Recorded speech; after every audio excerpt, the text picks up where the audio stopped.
Laurent qui est à Pont-l'Évêque dans le tout nouveau musée dédié au Calvados. Alors pour tout savoir sur la production de cette boisson typiquement normande, et oui parce que le calva c'est une affaire sérieuse, eh bien on va retrouver Laurent au moment de faire chauffer les alambics.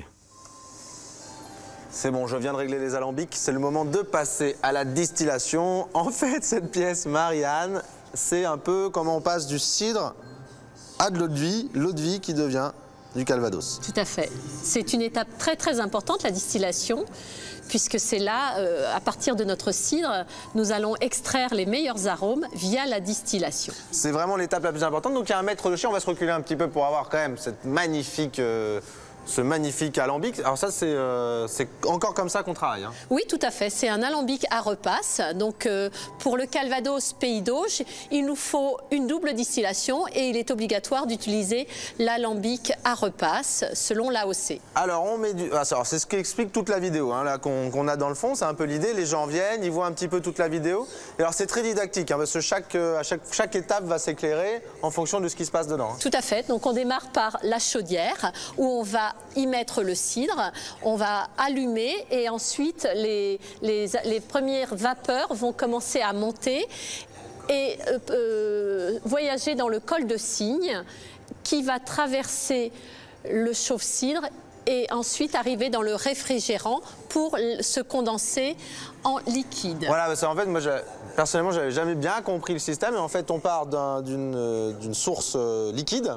Et en fait, là, ce qui transverse, c'est que de la vapeur. Exactement. C'est une partie d'alcool et une partie d'arôme. C'est de l'alcool enrichi d'arômes qui va monter et grâce au réglage des alambics, on va capter les arômes les plus légers, les plus aromatiques pour faire toute la richesse des calvados. D'accord. Et là, on va avoir de l'eau de vie qui sort à la fin. Exactement. Et cette eau de vie va repasser. Exactement. Alors, ça dépend des calvados, exactement. Mais certains sont... Alors la première étape, la première distillation, on part du cidre et on va obtenir un brouillis à 30 degrés.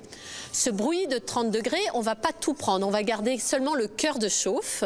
On va retirer ce qu'on appelle nous les têtes et les queues. C'est-à-dire c'est à l'odeur, c'est ce qui va... Tout à fait, c'est-à-dire que les têtes, ce sont des alcools trop forts, trop alcooleux, donc qui ne sont pas bons pour le calvados. Et les alcools de queue, ce sont les alcools un peu gras.